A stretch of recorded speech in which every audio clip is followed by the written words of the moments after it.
விளங்க பண்ணும், உயிர்ப்பையும் விளங்க பண்ணும். சொல்லுங்க, உயிர்ப்பையும் விளங்க பண்ணும். எந்த நடுவில்? வருஷங்களின் நடுவில். இப்போ இது நம்ம எந்த மாதத்தில் இருக்கிறோம்? நான் நினைக்கிறேன் இது கூட வருஷங்களின் நடுவு தான். ஜூன் மாதம், வருஷங்களின் நடுவில். பிரியமானவர்களே, கடந்த 6 மாதங்களில் நாம் ஜனவரி மாதம் தான் அதிகமான தீர்மானம்லாம் எடுத்திருப்போம். அப்படி தாங்களே, சபையில் நிறைய தீர்மானங்கள்லாம் எடுப்போம். என்ன தீர்மானம் எடுப்போம்? பலர் பலவிதமான தீர்மானங்கள் எடுப்பாங்க. அதில் முதல் தீர்மானம் எடுப்பாங்க சிலர்லாம், ஆண்டவரே இந்த வருஷமாவது நான் பொய் சொல்லாமல் இருக்கேன், என்னை ஒப்பு கொடுக்குற ஆண்டவர்னு சொல்லி ஜெபம் பண்ணுவாங்க. ஒரு ஊழியக்கார ஐயா சொல்கிறார், அந்த வருஷத்தில் அதான் அவர் முதல் பொய்யா. ஆண்டவரே நான் பொய் சொல்லாமல் இருக்கேன், நான் இனிமேல் நான் பொய்யே சொல்ல மாட்டேன் ஆண்டவர்னு தீர்மானம் எடுக்கிறாங்க. பார்த்தீங்களா, அந்த வருஷத்தில் முதல் பொய். இந்த மாதிரி பலர் பலவிதமான தீர்மானங்களை எடுத்திருக்கலாம். ஆண்டவரே இந்த வருஷத்தில் நான் வேதத்தை முழுவதுமாக வாசித்து முடிக்கப் போகிறேன், இந்த வருஷத்தில் என் ஜெப வாழ்க்கையை அதிகரிக்கப் போகிறேன், இந்த வருஷத்தில் நெடு முழங்கால் இட்டு நான் ஜெபம் பண்ண போகிறேன், இந்த வருஷத்தில் நான் ஊழியம் செய்ய போகிறேன், எங்கள் பாஸ்டரோடு கூட சேர்ந்து எங்களுக்கு கொடுக்கப்படுகிற வேலைகளை சபையிலே நாங்கள் செய்ய போகிறோம், புதிய ஆத்துமாக்களை சபைக்குள்ளே இந்த ஆண்டு நாங்கள் கொண்டு வரப்போகிறோம் என்றெல்லாம் பல விதத்தில் இன்றைக்கி நாம் இந்த வருடத்தில் தீர்மானம் எடுத்திருக்கலாம். அந்த தீர்மானம் எந்த அளவுக்கு நாம் கடைபிடிக்க முடிகிறது, எந்த அளவுக்கு நடந்திருக்கிறது, இந்த 6 மாதத்தில் 5 மாதத்தில் எதையெல்லாம் நாம் சாதித்திருக்கிறோம் என்று நாம் கவனிக்க வேண்டும். பிரியமானவர்களே, தேவனுடைய பிள்ளைகளாகிய நீங்களும் நானும் எடுக்கிற முடிவுகளையும் தீர்மானங்களையும் அர்ப்பணிப்புகளையும் ஆண்டவர் கவனிக்கிறார். ஒரு ஆமென் சொல்லுங்க பார்க்கலாம். ஆண்டவர் கவனிக்கிறார். ஒருவேளை நீங்கள் எடுத்த தீர்மானங்கள் மரித்து போன தீர்மானமாக இருக்கலாம், மரித்து போயிருக்கலாம், அப்படின்னா மறந்து போயிருக்கலாம், எல்லாமே குறுகி போய் விட்டதே, நான் நினைத்த காரியங்கள் கைக்குடி வரலையே. இந்த 5 மாதத்தில் ஒருவேளை உங்கள் தொழில் சம்பந்தப்பட்ட காரியங்கள், வியாபார சம்பந்தப்பட்ட காரியங்கள், வருமானம் சம்பந்தப்பட்ட காரியங்கள், சரீர ஹெல்த்து உங்களுடைய சரீரத்தில் நோய் இல்லாமல் இந்த வருஷத்தில் ஆண்டவர் என்னை காப்பாற்றணும் அப்படின்னு நினச்சிருப்பீங்க. சரீரம் பலவீனம் அடைந்திருக்கலாம், சரீரத்தில் உள்ள உறுப்புகள் பழுது அடைந்து போயிருக்கலாம், குடல் சம்பந்தப்பட்ட பிரச்சனைகள், லிவர் சம்பந்தப்பட்ட பிரச்சனைகள், ஹார்ட் இருதய சம்பந்தப்பட்ட பிரச்சனைகள், நரம்பு சம்பந்தப்பட்ட பிரச்சனைகள், எலும்பு சம்பந்தப்பட்ட பிரச்சனைகள், ஏதோ ஒன்று உங்களை இந்த ஆண்டின் நடுவிலே பலவீனப்படுத்தி கொண்டிருக்கிறதா? கர்த்தர் இந்த ஆண்டின் நடுவிலே உயிர்ப்பிக்க வல்லவராக இருக்கிறார். அர்ப்பணித்து ஜெபிக்கிற அவருடைய பிள்ளைகளாகிய நம்முடைய ஜெபங்களை கேட்டு ஆண்டவர் உயிர்ப்பிப்பார். ஆண்டவர் நினைத்தால் மரண படுக்கையில் இருக்கிற ஒரு மனிதனை உயிரோடு கூட எழுப்ப அவரால் முடியும். அவர் சொல்ல ஆகும், அவர் கட்டளையிட நிற்கும். பிரியமானவர்களே, என்னதான் அருமையான ஆபக தீர்க்கதரிசி தேவனுடைய சமூகத்தில் உம்முடைய வெளிப்பாடுகளை நான் கேட்டேன், அது எனக்கு பயம் உண்டாயிற்று என்று சொன்னால் அது ஒருவேளை ஆபத்தாக இருக்கலாம், ஒருவேளை மரணத்துக்கு ஏதுவான காரியங்களாக இருக்கலாம். அதில் ஒரு காரியம் மாத்திரம் விளங்குகிறது. அது என்னவென்று சொன்னால், ஆபகுக்கு 2ஆம் அதிகாரம் 14ஆம் வசனத்தை வாசித்து பார்க்கும்போது, சமுத்திரம் ஜலத்தினால் நிறைந்திருக்கிறது போல பூமி கர்த்தருடைய மகிமையை அறிகிற அறிவினால் நிறைந்திருக்கும். ஹல்லேலூயா. அப்படின்னு சொன்னால் ஆபகு தீர்க்கதரிசிக்கு ஆண்டவர் வெளிப்படுத்துகிற காரியத்தில் இன்னொரு காரியம் என்னன்னாக்கா, இன்னும் பூமி கர்த்தரை அறிகிற அறிவினால் நிறைந்திருக்கும். ஆமென் சொல்லுங்க பார்க்கலாம். இது எப்படி விளங்குதுன்னு தெரியல உங்களுக்கு. இன்னும் பூமி கர்த்தரை அறிகிற அறிவினால் நிறைந்திருக்கும். அறிவு தேவைப்பட்டால் கர்த்தரிடத்திற்கு வர வேண்டும். பிரியமானவர்களே, உலகத்தில் ஞானிகள் இருக்கலாம், அறிவாளிகள் இருக்கலாம், புத்திசாலிகள் இருக்கலாம். ஆனால் நாம் நம்பி வந்து ஆராதிக்கிற நம் தேவனாகிய கர்த்தர் ஞானிகளுக்கு ஞானத்தை கொடுக்கிறவர், அறிவாளிகளுக்கு அறிவை கொடுக்கிறவர் நம்முடைய ஆண்டவர். ஆமென். ஒன்றுமில்லாத எனக்கு, படிப்பறிவில்லாத எனக்கு, அந்தஸ்து இல்லாத எனக்கு ஆண்டவர் அறிவை கொடுக்கிறாரு, அவர் வார்த்தையை கொடுக்கிறாருன்னா அறிவாளிகளுக்கும் அறிவை ஆண்டவர் கொடுக்க முடியும், ஞானிகளுக்கு ஞானத்தை ஆண்டவர் கொடுக்க முடியும். இந்த வார்த்தையை கேட்டுக்கொண்டிருக்கிற உங்களுக்கு கூட இந்த வார்த்தை, பூமி கர்த்தரை அறிகிற அறிவினால் அந்த மகிமையினால் பூமி இன்றைக்கும் நிறைந்திருக்கிறது. யாரெல்லாம் தாகத்தோடு கூட வாஞ்சியோடு கூட, ஆண்டவரே ஜனங்கள்லாம் உண்மையை அறியாமல் இருக்கிறார்களே, எங்கள் லோரங்கில் உள்ள ஜனங்கள், எங்கள் தாமானில் உள்ள ஜனங்கள், எங்கள் பகுதியில் இருக்கிற ஜனங்கள், எங்கள் சொந்தங்கள் பந்தங்கள் உறவுகள் நண்பர்கள் உம்மை அறியாமல் இருக்கிறார்களே, அவர்களுக்கு நான் உம்முடைய அறிவை கொடுக்க போகிறேன், அவர்களுக்கு நான் உம்முடைய வெளிச்சத்தை கொடுக்க போகிறேன் என்று யாரெல்லாம் தாகத்தோடு கூட ஜெபிக்கிறீர்களோ, உங்கள் ஜெபங்களை கர்த்தர் கேட்டு ஆத்துமா பாரத்தோடு கூட இருக்கிற உங்கள் விருப்பத்தை, உங்கள் விண்ணப்பத்தை ஆண்டவர் கேட்டு உங்களை உயிர்ப்பிப்பார். கைகளை தட்டி கர்த்தரை துதிக்கலாம். ஹல்லேலூயா. நம்முடைய ஆண்டவர் உயிர்ப்பிக்கிற தேவனாய் இருக்கிறார். அவர் உயிர்ப்பிக்கிற தேவனாய் இருக்கிறார். ஜனங்கள்லாம் சபைக்கு வந்து எப்படி அதிகமாக பழகிட்டாங்க அப்படின்னாக்கா, ஆண்டவர் எனக்கு ஏதாவது செய்ய மாட்டாரா, ஆண்டவர் என் தலைவலியை குணமாக்க மாட்டாரா, ஆண்டவர் என் வயிற்று வலியை குணமாக்க மாட்டாரா, ஆண்டவர் என் கஷ்டத்தை தீர்க்க மாட்டாரா, ஆண்டவர் என் பிஞ்சான் தானே கடன் பிஞ்சான் எல்லாம் 13-15 வருஷம் ஆகுது மலை பாஷெல்லாம் பேசி கொஞ்சம் தெரியும், அதே மறந்துட்டேன். பிஞ்சால நிறைய பேர் வாழ்க்கையை ஓட்டிகிட்டு இருக்கிறாங்க. வாழ்க்கையே பிஞ்சான்லேயே போயினுக்குது. அது வேறு வாசப்படியில் இப்போ இன்னும் பார்க்கல. நான் அப்போல்லாம் வந்து பார்க்கும்போது வாசப்படியில் நிறைய நாங்கள் பிஞ்சாங்க கொடுக்குறோம்னு சொல்லிட்டு விசிட்டிங் கார்டு நிறைய இருக்கும், நேம் கார்டு. அப்போ பிஞ்சான் யார் யார் கொடுக்குறாங்களோ எல்லா பிஞ்சானும் வாங்கி வச்சுக்கிறது. அது எப்படி கட்டுவோம், அந்த கடனை எப்படி அடைப்போம்? இன்றைக்கி நிறைய பேர் கடனை வாங்கிடுறாங்க, ஆள் எஸ்கேப் ஆகிடுறாங்க, escape.com ஆகிடுது. கடன் வாங்கினவங்க எங்கே? அவங்க இங்கே தான் இருந்தாங்க, வீடு காலி பண்ணி போயிட்டாங்க. எங்கே போனாங்க தெரியல. நிறைய கிறிஸ்தவர்கள், I'm very sorry to say this, நிறைய கிறிஸ்தவர்கள் கடனில் மூழ்கி கொண்டிருக்கிறார்கள். வெளியே வர முடியாமல் தவித்து கொண்டிருக்கிறார்கள். கடன்லேருந்து அந்த கடன் இந்த கடன். இப்போ உங்கள் ஊரில் கடன் இல்லாமல் வாழ முடியாது, எனக்கு நல்லா தெரியும். ஒரு காடி வாங்கினா கூட கடனில் வாங்கினாதான் அது ஓடும். ஆமென். அது இல்லைன்னா இங்கே வாங்க முடியாது. அந்த மாதிரி தேசத்தில் நீங்கள் இருக்கிறீங்க. ஆனால் இந்தியாவிலையும் சிலர் கடனில் மூழ்கி இருக்கிறார்கள். நான் என்ன சொல்கிறேன்னா, கடன் வாங்கினா தான் ஊழியம் செய்ய முடியுமா? கடன் வாங்கினா தான் குடும்பம் நடத்த முடியுமா? அப் டு யூ, உங்கள் விசுவாசம். இப்போ நானும் எங்கள் ஒய்ஃபு மேக்சிமம் இதுவரையிலும் கடன் இல்லாமல் இருக்கிறோம். பணம் தேவை தான், ஒவ்வொரு காரியத்துக்கும் தேவை. போன முறை டாடி நீங்கள் ஒரு வெஹிக்கிள் எடுத்துடலாமே, வண்டி எடுத்துடலாமே, 2 வீலரு, 4.5 வருஷம் வண்டி இல்லாமல் இருக்கிறீங்களே அப்படின்னாங்க. யாரும்மா கடனை கட்டுறது? நீ வண்டி எடுக்க சொல்லிட்டு நீ ஊருக்கு போயிடுவ. அவங்க ராஜஸ்தான்லேருந்து வந்திருக்கிறாங்க. டாடி இங்கெங்கம்மா அழைகிறாரு, பஸ்ஸில் இங்கெங்கே போகிறாரு, அதனால் ஒரு 2 வீலர் இருந்தால் நல்லா இருக்குமே டாடி, நீங்கள் ஒரு கடனில் எடுத்துருங்க, நான் வேணால் முன் பணம் கொடுத்து ஏற்பாடு பண்ணல. நீ முன் பணம் கொடுத்துருவ, நீ போயிடுவ. மற்ற பணம் யார் கட்டுறது? எனக்கு அது நான் கட்டிடுவேன்ற நம்பிக்கை எனக்கு இல்லை. ஓப்பனாக சொல்லிட்டேன். எல்லாம் சொன்னேன், நீங்கள் விசுவாசிங்க பாஸ்டர், விசுவாசி என்னது விசுவாசி, ஞானத்தை ஆண்டவர் கொடுத்துருக்க, கடன் வாங்கக்கூடாதுன்னு. அது எப்படி கட்டுவேன்றதை நான் பல கோணத்தில் யோசிக்கிறேன்.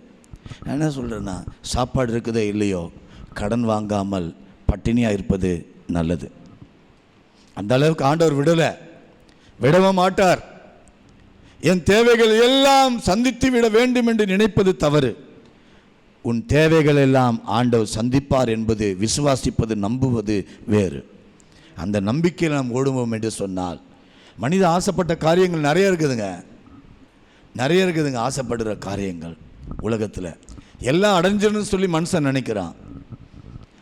ஒருத்தர் வராரு, சார் ஆண்டவர்கிட்ட வந்தால் நான் ஆசைப்படுறதெல்லாம் கொடுத்துருவான்னு சொல்லி பைபிளில் இருக்குதாமே, அதனால தான் நான் சர்ச்சுக்கு வரலான் இருக்கிறேன். சார், ஆண்டவர் நீ ஆசைப்படுற காரியெல்லாம் கொடுக்குற தெய்வம் கிடையாது, உன் தேவைகளை எல்லாம் கொடுக்குற தெய்வம். இன்றைக்கு உனக்கு என்ன தேவை அதை ஆண்டவர் கொடுப்பார். பட்டினியாக இருக்கணும்னு ஆண்டவர் விருப்பமா? அப்படி யாரையுமே ஆண்டவர் விட மாட்டார். ஆனால் அந்த நிலைமை வரும்பொழுது ஆண்டவருக்காக தன்னை தியாகம் பண்ணி கொள்வதில் தவறே இல்லை. எலியா தீர்க்கதரிசி அந்த மாதிரி வாழ்ந்தார். கர்த்தர் சொன்ன இடத்துக்கு போக சொன்னார், அவர் போனார். ஊரே பஞ்சமாக இருக்குது, கேரி தாத்தங்கரைக்கு ஓரத்துக்கு போனார். அங்கே யாருமே சாப்பாடு கொடுக்குற ஆள் கிடையாது. ஒரு காக்கையை அமிச்சார். ஆமென். காக்கான்னா புரியுதுங்களா? இங்கே இருக்குதா காக்கா? எங்கேருந்து வந்த காக்கா தெரியுங்களா? இதெல்லாம் உங்கள் ஊரில் இருக்கிற காக்காலாம் இந்தியாவிலேருந்து வந்த காக்கா. தெரியுமா உங்களுக்கு ஹிஸ்ட்ரி? அந்த காலத்தில் உங்களுடைய முன்னோர்கள், எங்களுடைய முன்னோர்கள் மலேசியாவுக்கு வரும்பொழுது தண்ணி கப்பலில் எல்லா காக்கா கருங்கல் எல்லாத்தையும் ஏற்றிக்கிட்டு வந்து இங்கே விட்டாங்க. அப்போ ரயில்வே ட்ராக் போட்டது. அப்போ வரும்போது காக்காவும் பிடிச்சி என்ன பண்ணிட்டாங்க, போட்டு வந்துட்டாங்களாம் அப்படின்னு சொல்லுவாங்க. சரித்திரம் உங்களுக்கு தான் தெரியும். ஆமேன். ஆனால் நான் நினைக்கிறேன் அது இந்தியாக்காக தான் எலியாவுக்கு வந்து அப்பம் கொடுத்துருக்கோன்னு சொல்லி நினைக்கிறேன். காலையில் சாயந்தரம் 2 வேளை என்ன பண்ணிச்சான், அப்பம் கொடுத்து. சார் நான் 3 வேளை சாப்பிட்ற ஆள், நோ ப்ராப்ளம். ஒரு வேளை தியாகம் பண்ணிக்கிறதுல தப்பே கிடையாது. இங்கே மலேசியாவில் நேற்று ஒரு பாஸ்டர் சொன்னார், நான் வந்து 2 வேளை தான் சாப்பிட்றேன். ஆச்சரியமாகுது. மலேசியாலையா அப்பா அடி 24 மணி நேரம் சாப்பிட்டுட்டே இருக்கிற தேசம் அடிச்சது. இங்கே எப்படி பசி தாங்க முடியும்? இல்லை, எங்கள் ஊரில் என்னாக்கா இட்லி தோசை அப்புறம் சாப்பாடு ரசம் சாம்பார் இதோடு முடிஞ்சிடும். மலேசியாவில் வந்து இந்தோனேஷியா சாப்பாடு சாப்பிட்ணுமா, தாய்லாந்து சாப்பாடு சாப்பிட்ணுமா, மலேசியா சாப்பாடு இங்கே வந்து என்னை ஹோட்டலில் உட்கார வச்சு நிறைய பேர் கேட்பாங்க, பாச என்ன சாப்பிட்றீங்க, இது சாப்பிட்றீங்களா, அது சாப்பிட்றீங்களா, அது சாப்பிடுங்க. ஐயா சாமி, எனக்கு வயிறு உரப்பு ஒத்துக்காது, அதனால் உரப்பு இல்லாமல் சாப்பாடு என்ன ஆகுது, இது என்ன இருக்குது, பேசாமல் நீ சைனீஸ் சூப்பை குடிச்சிட்டு போயிடு அப்படின்வாங்க. இன்னொருத்தர் அந்த கஞ்சி என்னமோ பார்லி கஞ்சி ஏதோ இருந்தது, அதை குடிச்சிட்டு போயிடு, நீ எதுக்கு ரெஸ்டாரண்ட்டுக்கு வர அப்படின்றாங்க. அதை நான் வீட்லேயே போட்டு கொடுத்துருவேன். நான் பிரியமானவர்களே, இந்த இடத்துலையும் தியாகம் பண்ணுறது ஒரு பெரிய தியாகம்தான்.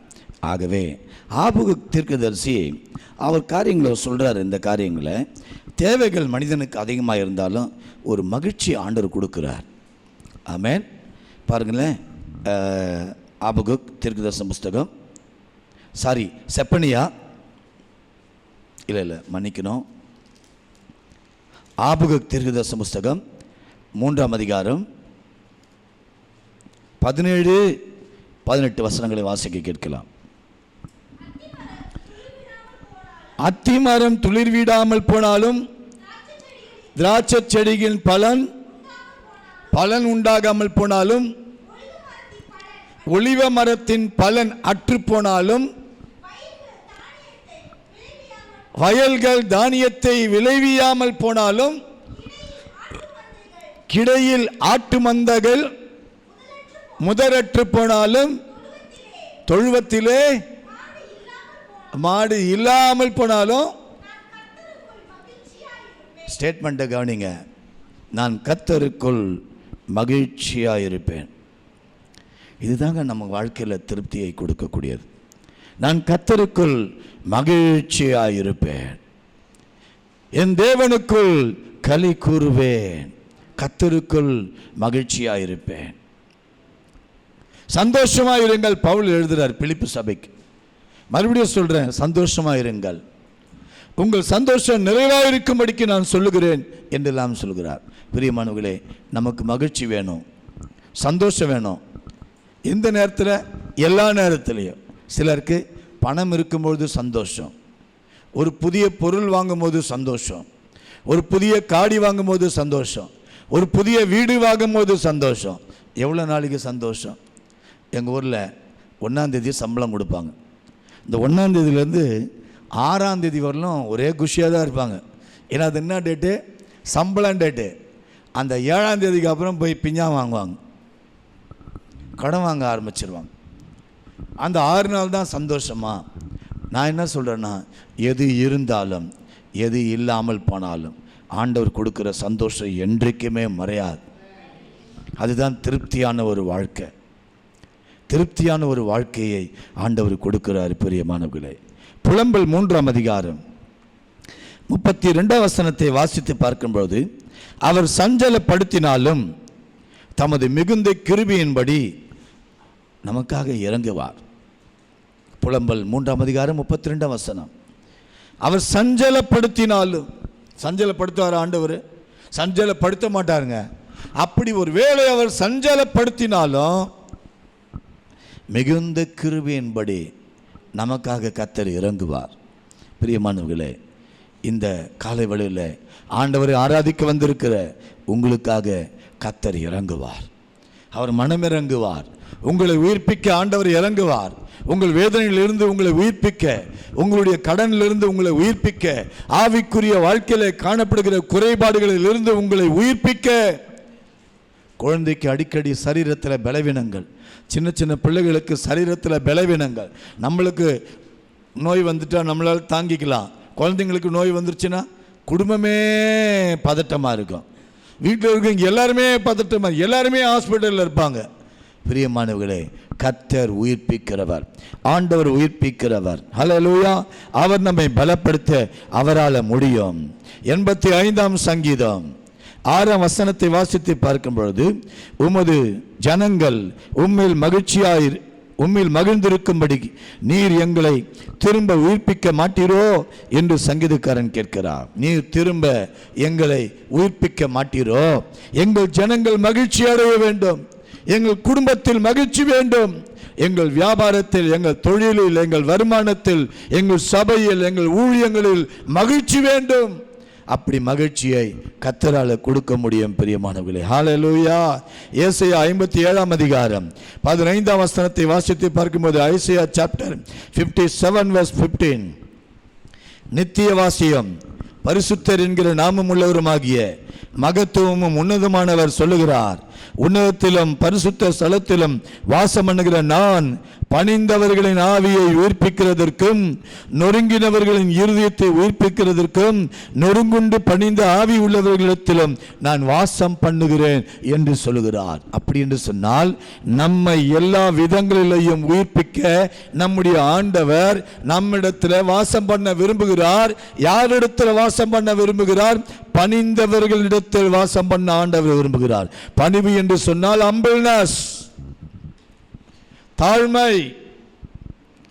தேவ சமூகத்தில் எந்த ஒரு மனுஷி தன்னை தாழ்த்துகிறார்களோ அவங்களுக்காக கர்த்தர் இறங்குவார்.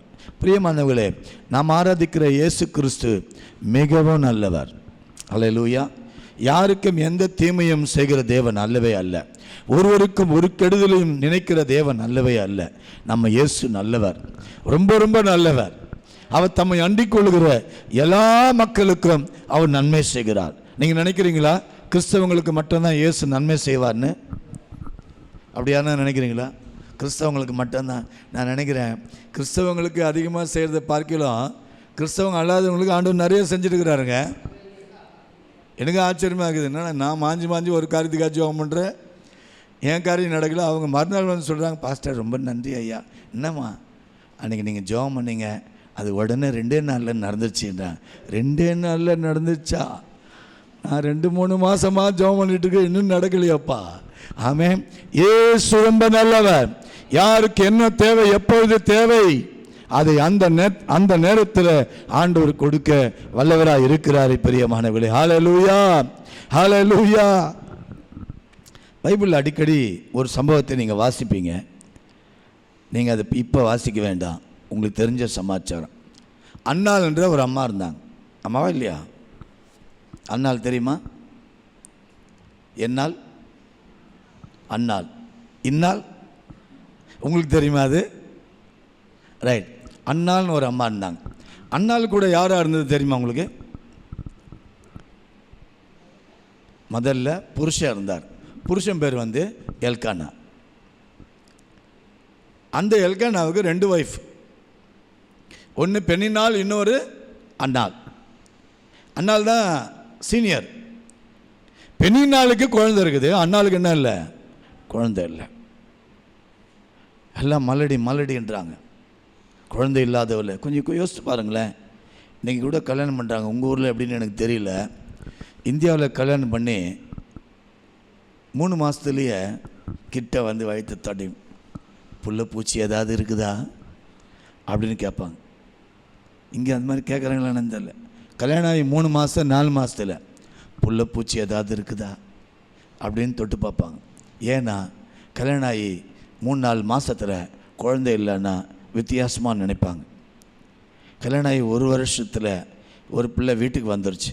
என்னமாச்சுன்னா, குழந்தை இல்லைன்னு சொல்லி என்னை வீட்டுக்கு அனுப்பிவிட்டாங்க மாமியார். இங்கே எப்படின்னு எனக்கு தெரியல. அங்கே குழந்தை இல்லைன்னா ரொம்ப கஷ்டம், ரொம்ப கஷ்டம். மலடின்னு சொல்லுவாங்க. மலடின்னு சொல்லுவாங்க. அப்படி வந்து அம்மா வீட்டில் வந்து வாழ்ந்தா அம்மா என்ன சொல்லுவாங்க, நான் தான் எல்லாத்தையும் கல்யாணத்தெல்லாம் முடித்து ஒன்று அனுப்பிட்டேனே, இன்னும் எதுக்கு இங்கே வந்து உட்காந்துருக்குறேன். புகுந்த வீட்லேயும் இருக்க முடியாது, பிறந்த வீட்லேயும் இருக்க முடியாது. ஒரு குழந்தை மட்டும் இருந்துச்சுன்னா எந்த வீட்லேயும் நம்மளை சேர்த்துப்பாங்க. நிறைய பெண்கள் வேதனைப்பட்டு கொண்டிருக்கிறார்கள். கல்யாணம் ஆகி குழந்தை மட்டும் இருந்ததுன்னா எந்த வீட்லேயும் நம்மளை சேர்த்துப்பாங்க. அந்த குழந்தை பிள்ளைகள் கர்த்தரால் வருகிற சுதந்திரம், கர்ப்பத்தின் கனி அவரால் கிடைக்கப்பெறுகிற ஈவ் என்று சொல்லி 127ஆம் சங்கீதத்தில் நாம் வாசிக்கிறோம். பிரியமானவர்களே, அவரால் கிடைக்கப்பெறுகிற ஆசீர்வாதம். அன்னாள் எத்தனை நாட்கள் வேதனைப்பட்டிருப்பாள், கலங்கியிருப்பாள். எல்லாரும் ஏசுவாங்க. இப்போ அன்னாளுடைய பிரச்சனை என்ன? அன்னாளுடைய பிரச்சனை என்ன? ஜூனியருக்கு குழந்தை கிடச்சிச்சு, நான் சீனியரு, ஹஸ்பண்ட் வராரு, 3 ஆப்பிள் வாங்கிட்டு வராரு. எத்தனை ஆப்பிள்? 3 ஆப்பிள் வாங்கிட்டு வராருங்க. எதுக்கு 3? இங்கே ஆப்பிள் தானே சொல்லுவாங்க. அப்புறம் நீங்கள் ஆப்பிள் முடிக்கிறேன். ஆப்பிள் தானே, எல்லா இடத்துலையும் ஆப்பிள் தானே. ஆமாம், 3 ஆப்பிள் வாங்கிட்டு வரார். அதை பெண்ணினாளுக்கு ஒரு ஆப்பிள் கொடுக்குறார்.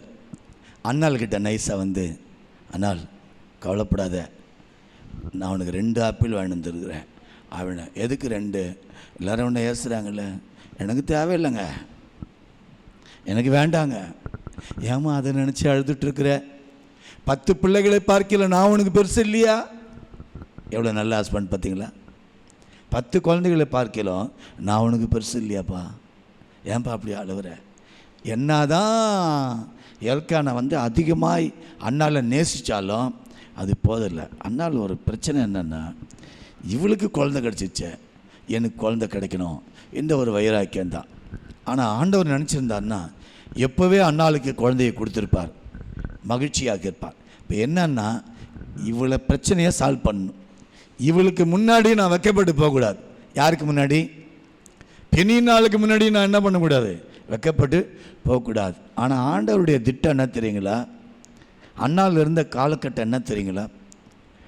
தேவாலயம் இருந்தது. தேவாலயத்துக்குள்ளே ஏலி இருந்தார்.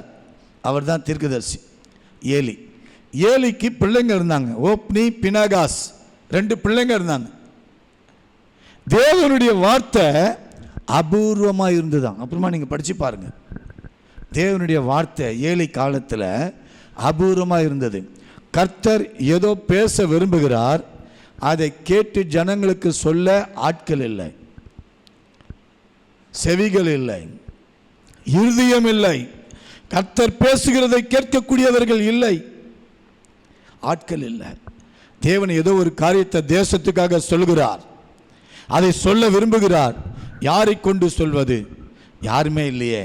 அதனால தான் கர்ப்பப்பையே இல்லாத ஒரு அன்னாளை இந்த நேரத்தில் ஆண்டவர் ஆயத்தப்படுத்துகிறார்.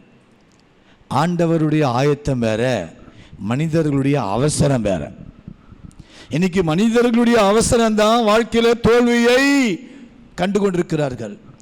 தேவனுடைய காத்திருத்தல், தேவனுடைய விருப்பம், தேவனுடைய பொறுமை, அதுக்கு யாரும் விட்டு கொடுப்பதில்லை.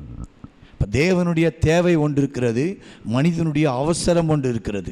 தேவனுடைய தேவையை மனிதர்களை கொண்டுதான் செய்ய ஆண்டவர் விரும்புகிறார்.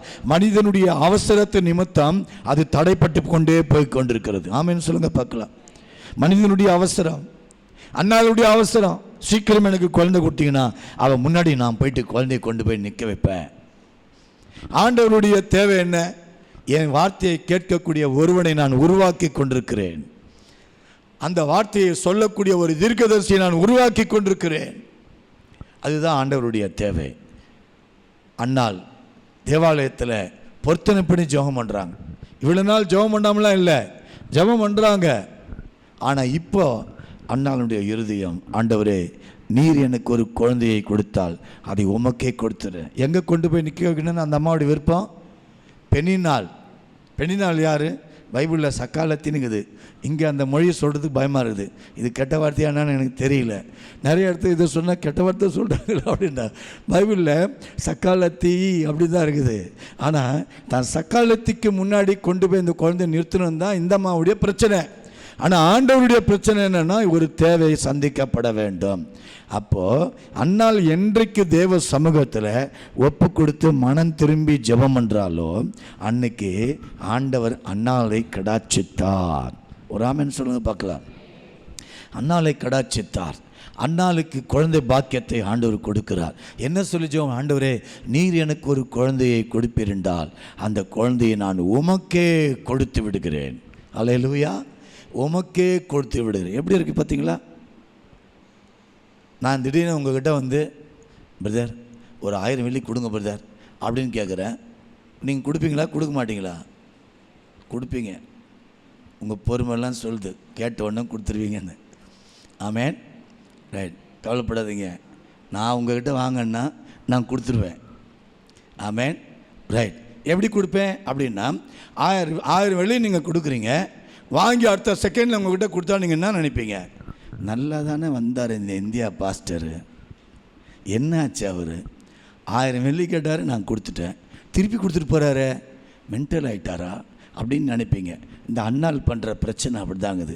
ஆண்டவரே, நீர் எனக்கு ஒரு ஆண் குழந்தையை கொடுப்பீர் என்றால் அதை உமக்கே கொடுத்துற. எதுக்குங்க ஆண்டவர்கிட்ட கேட்டு ஆண்டவர்கிட்ட கொடுக்குறதுக்கு? எதுக்கு? அது நமக்காக தானே கேட்கணும். ஆண்டவரிடத்திலே கேட்டு ஆண்டவருக்கு கொடுக்குறதுக்கு எதுக்கு?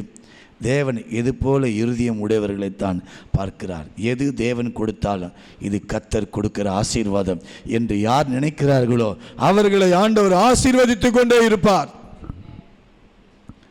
எல்லாம் எனக்கு எனக்கு எனக்கு எனக்கு எனக்கு சுயம், சுயநலம்.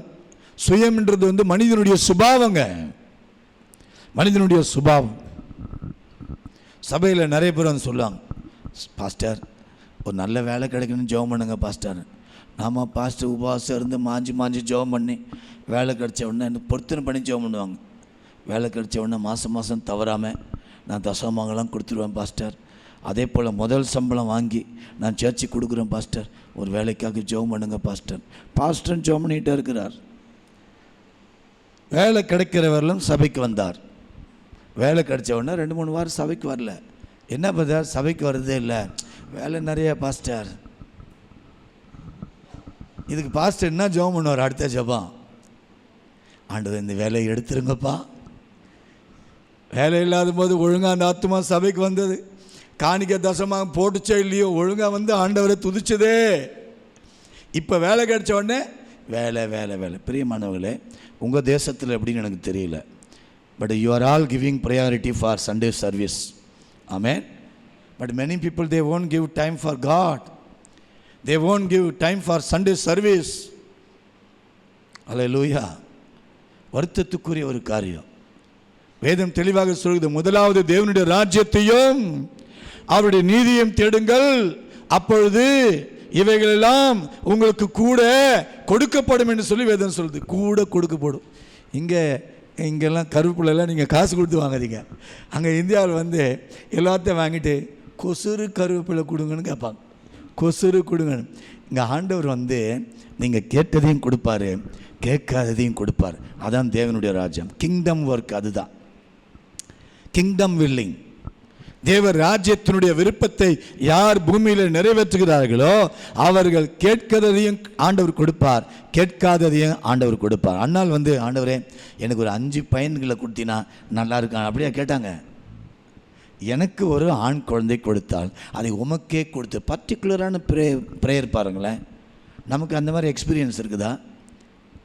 நிறைய பேர் சொல்கிறாங்க, குழந்தை பாக்கியம் இல்லாத நானும் ஜெபம் பண்ணேன், அதுவும் ஆண்டவர்கிட்ட ஜெபம் பண்ணி கேட்டேன், ஆண்டவரே நான் குழந்தையுடைய பேரெலாம் நான் செலக்ட் பண்ணிட்டேன், இதுதான் பேர், எனக்கு இதான் நீங்கள் கொடுக்க போகிறீங்க அப்படி சொல்லி சிலர்லாம் ஜெபம் பண்ணுறாங்க.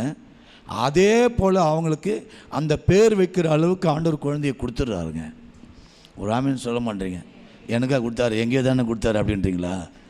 எங்கே கொடுத்தாலும் ஆண்டவர் வல்லவர். ஆமென். ஆண்டவர் செய்ய நினைத்தது தடைப்படாது. அவர் சொல்லாகும், அவர் கட்டளையிட நிற்கும். நம்முடைய ஆண்டவர் கொடுக்கிறவர் தான். நம்முடைய ஆண்டவர் பிடுங்குகிறவர் அல்ல. நம்முடைய தேவன் கலகத்துக்கு தேவனாயிராமல் அவர் சமாதானத்துக்கு தேவனாயிருக்கிறார். சமாதான பிரபு. ஏசாயா 9:6 வாசித்து பார்க்கும்பொழுது நம்முடைய ஆண்டவர் சமாதான பிரபு. யோவான்ல ஆண்டவர் அழகா எழுதுகிறார், என் சமாதானத்தை உனக்கு வைத்து போகிறேன், உலகம் கொடுக்கவும் உலகம் எடுக்கவும் முடியாது இருக்கிற சமாதானத்தை உனக்கு நான் கொடுக்கிறேன் ஆண்டவர் சொல்றார். அவர் தான் சமாதான பிரபு. ஆனால் ஒரு காரியம், நம்மளை ஆண்டவர் உயிர்ப்பிக்க வேண்டும், நம்முடைய காரியத்தை அவர் உயிர்ப்பிக்க வேண்டும் என்று சொன்னால் நாம் முதலாவதாக நம்மை தேவ சமூகத்தில் தாழ்த்த ஒப்பு கொடுக்க வேண்டும். பணிந்த ஆவி உள்ளவர்களை ஆண்டவர் அதிகமாக நேசிக்கிறார் பிரியமானவர்களே. அல்லேலூயா. பணிந்த ஆவி உள்ளவர்களை ஆண்டவர் நேசிக்கிறார். முதலாவதாக நம்மை தேவ சமூகத்தில் அர்ப்பணித்து பொருத்தனை செய்து ஒப்பு கொடுத்து ஜெபித்தால் நம்முடைய எல்லா காரியங்களும் உயிர்ப்பிக்கப்படும். இரண்டாவது, 119 சங்கீதம் 25 வசனத்தை வாசித்து பார்க்கும்பொழுது, என் ஆத்துமா மண்ணோடு ஒட்டி கொண்டிருக்கிறது, உமது வசனத்தின்படி என்னை உயிர்ப்பியும் என்று சங்கீதக்காரன் எழுதுகிறார். உம்முடைய வசனத்தின்படி என்னை உயிர்ப்பியும். முதலாவதாக நாம் தேவ சமூகத்தில் பொருத்தனை செய்து ஜெபம் பண்ணினால் ஆண்டவர் நம்மை உயிர்ப்பிப்பார். அது மரித்து போன கர்ப்பமாக இருந்தாலும் அன்னாளுடைய கர்ப்பத்தை ஆண்டவர் உயிர்ப்பித்து குழந்தையை கொடுத்தார். அவங்க ஒன்று தான் கேட்டாங்க, ஆனால் ஆண்டவர் இன்னும் சேர்த்து ஒரு நாளை கொடுத்துட்டார். ஆமென். அன்னாளுடைய காரியங்கள் உயிர்ப்பிக்கப்பட்டது. இரண்டாவது, உயிர்ப்பிக்கப்பட வேண்டும் சொன்னால் வசனத்திற்கு முக்கியத்துவம் கொடுக்க நாம் பழகிக்கொள்ள வேண்டும். ஆமென். we have to give priority for Bible reading and not only Bible reading, Bible meditation is very important. சில பைபிளை படிச்சிருவாங்க, ஆனால் மெடிடேஷன் பண்ண மாட்டாங்க. இந்தியாவில் இப்போ ரொம்ப பெருகி போச்சு யோகா யோகா யோகா. இங்கே எப்படி இருக்குதுன்னு தெரியல யோகாசனம்.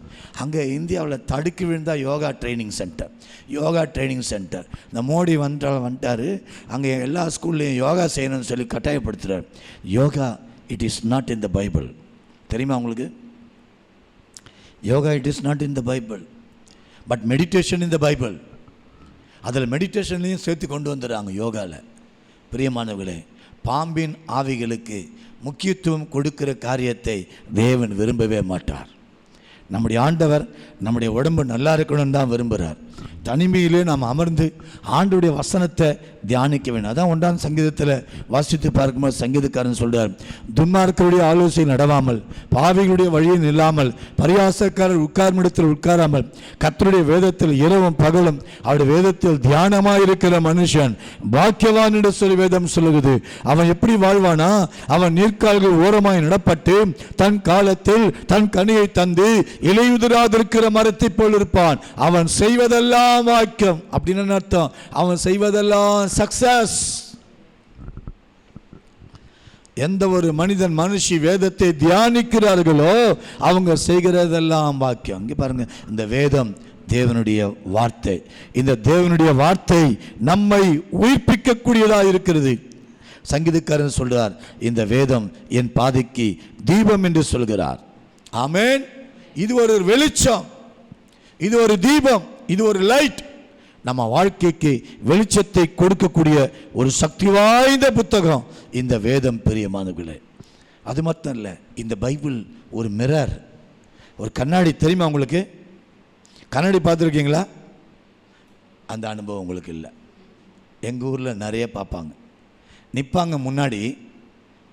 எதுக்கு முன்னாடி பார்ப்பாங்க? கண்ணாடி. நிற்பாங்க முன்னாடி, எப்போ போவாங்க பின்னாடி அப்படின்னு அவங்களுக்கு தெரியாது. அதுவும் பெண்கள். ரெடி ஆகிட்டாமா? தோ ரெடி ஆகிட்டேங்க, தோ ரெடி ஆகிட்டேங்க. திருப்பி திருப்பி திருப்பி திருப்பி பார்த்து என்னத்தையே ஒன்று பண்ணி, அம்மா சீக்கிரமா ரெடி ஆகிட்டியா, சர்ச்சுக்கு டைம் ஆகுது, தோ வந்துட்டேங்க, தோ வந்துட்டேங்க. மேக்கப் தான். ஆனால் இந்த பைபிள் ஒரு கண்ணாடி. உன் முகத்தை மாத்திரம் காண்பிக்கக்கூடிய கண்ணாடி இல்லை, உன் இதயத்தை காண்பிக்கக்கூடிய கண்ணாடி. உன் இதயத்தின் உள்ளின் திரியங்களை ஆராய்ந்து உங்களுக்கு வெளிப்படுத்தக்கூடிய ஒரு கண்ணாடி. ஹல்லேலூயா. தினந்தோறும் பைபிள் வாசிக்கிற ஒரு அனுபவம் நம்மக்கிட்ட இருந்ததுன்னா நல்லதுங்க. இந்த பைபிள் நம்முடைய ஆன்மீக வாழ்க்கைக்கு ஒரு உணவு, ஒரு மருந்து. ஆமென். வசனத்தை வாசிக்கிற ஒரு அனுபவம். உங்கள் ஊரில் கேலண்டர் இருக்குதான்னு தெரில. இந்தியாவில் தங்க வசன கேலண்டர்னு ஒன்று இருக்குது. அது வீட்டு வாசப்படி அந்த ஷூ மாட்டுற பக்கத்தில் வச்சுருவாங்க. ஒரு கேலண்டர் உள்ளே வைப்பாங்க. அப்படி போகும்போது ஷூ மாட்டிக்கிட்ட, இன்றைக்கு கர்த்தர் என்ன சொல்கிறார், உன் எதிர்காலத்தை தேவனுடைய கரத்தில் இருக்கிறது. எரேமியா 29 ஆமென் பிரைஸ் தி லார்ட் அப்படின்னு போவாங்க. அதில் திருப்தி அடைஞ்சிருவாங்க. ஒரு வசனத்தில் திருப்தி அடைஞ்சிருவாங்க. பைபிள் இவ்வளோ பெரிய பைபிளாக இருக்குது, என்றைக்கு வாசித்து முடிக்க போகிறீங்க? எத்தனை வாட்டி இந்த வருஷத்தில் பைபிள் நம்ம படித்து முடிச்சிருக்கிறோம், தீர்மானம் எடுத்திருக்கிறோம். இந்த ஒரு வருஷத்தில் 2025 பைபிளை 2 முறையாவது நான் படித்து முடிச்சிட்டு போகிறேன். நீங்கள் யாருன்னா தீர்மானம் கை தூக்காதீங்க. நீங்கள் யாருன்னா தீர்மானம் எடுத்திருப்பீங்க. ஆமென். ரொம்ப பேர் கை தூக்காமல் இருக்கிறீங்க. நான் தான் தூக்க வேண்டாம்னு சொன்னேன்.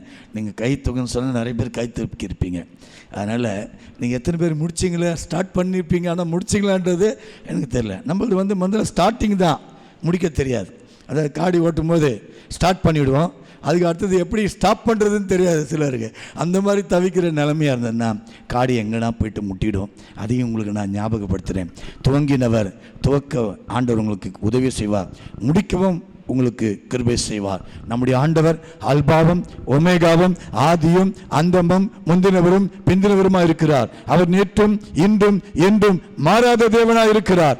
அவர் உங்களுக்காக யாவற்றையும் செய்து முடிக்கிற தேவனார். தினந்தோறும் வேதத்தை ஒரு 2 அதிகாரம் 3 அதிகாரம் அப்படி படித்து பழகிக்கொள்ள நாம் அர்ப்பணித்து கொள்ள வேண்டும் பிரியமானவர்களே. அப்படி அர்ப்பணிச்சா நம் தேவனாகிய கர்த்தர் நம்மை அளவில்லாமல் ஆசீர்வதிப்பார்.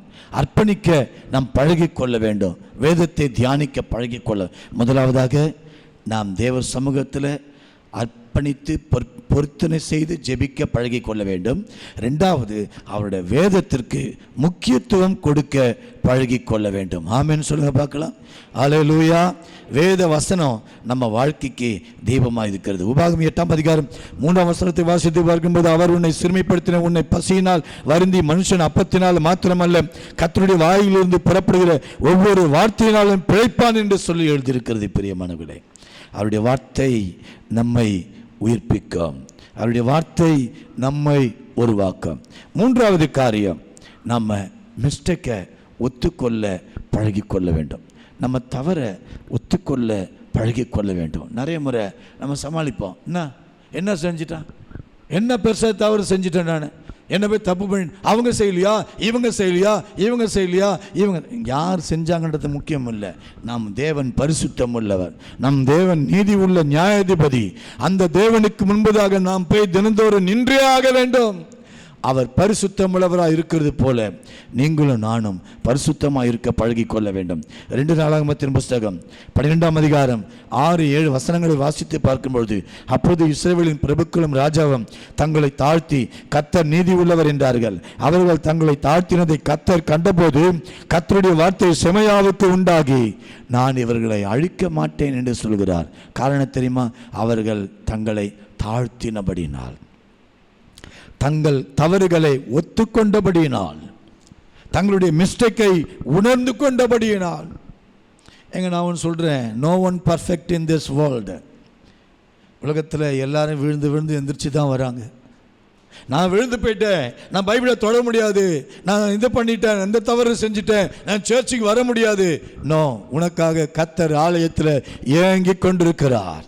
என் மகன் வருவா, என் மகள் வருவா அப்படின்னு சொல்லி ஆண்டவர் ஆவலாய் ஒவ்வொரு ஞாயிற்றுக்கிழமை தோறும் ஒவ்வொரு சபை கூடுதலின் நேரத்திலையும் ஆண்டவர் ஆவலாய் எதிர்பார்த்து கொண்டிருக்கிறார். பிரியமானவர்களே, யார் உங்களை ஏற்றுக்கொள்கிறார்கள் இல்லையோ கர்த்தர் ஏற்றுக்கொள்வார். ஆனால் ஒரு காரியம், நம் தவறை தேவ சமூகத்தில் ஒத்துக்கொள்ள வேண்டும், தேவனிடத்தில் ஒத்துக்கொள்ள வேண்டும். சில வேளை நான் என்ன ஆண்டவரை பெரிய தவறு செஞ்சுட்டேன், அவங்க செய்யலையா, அந்த அக்கா செய்யலையா, இந்த அக்கா செய்யலையா, இப்படி சொல்லி ஜபத்திலே சொல்லுவாங்க. No no no no no. தேவனை பார்க்கிற நம்ம அறிவாளிங்க நம்ம என்னைக்கு நினைக்கிறோமோ நம்ம ஒன்றும் இல்லைன்னு அர்த்தம். ஆண்டவருக்கு அறிவை புகுட்ட நமக்கு ஞானம் இல்லை. அதை நாம் தெளிவாய் புரிந்து கொள்ள வேண்டும் பிரியமானவர்களே. ஹல்லேலூயா. முதலாவதாக பொருத்தனையோடு கூட ஜெபிக்க பழகி கொள்ள வேண்டும். அப்படி செய்தால் ஆண்டவர் நம்மை உயிர்ப்பிப்பார். 2வது, சத்திய வசனத்தின்படி நம் ஜீவியத்தை காத்து கொண்டால் அந்த வசனம் நம்மை உயிர்ப்பிக்கும். 3வது காரியம், நம் தவறுகளை தாழ்மையோடு கூட ஒத்துக்கொண்டால் ஆண்டவர் நம்மை ஆசீர்வதித்து வழி நடத்துவார். தாவீது ஒத்துக்கொண்டார். 51ஆம் சங்கீதத்தை நீங்கள் வாசித்து பார்க்கும்போது பத்சபாளிடத்தில் தவறு செய்த போது அவன் மனம் திரும்பின போது எழுதப்பட்ட சங்கீதம் அதானே. 51ஆம் சங்கீதம் மேலே பாருங்கள், 1ஆம் வசனத்துக்கு மேலே பைபிளில் யாராவது படிங்க பார்க்கலாம். 51ஆம் சங்கீதம் மேலே படிங்க பார்க்கலாம்.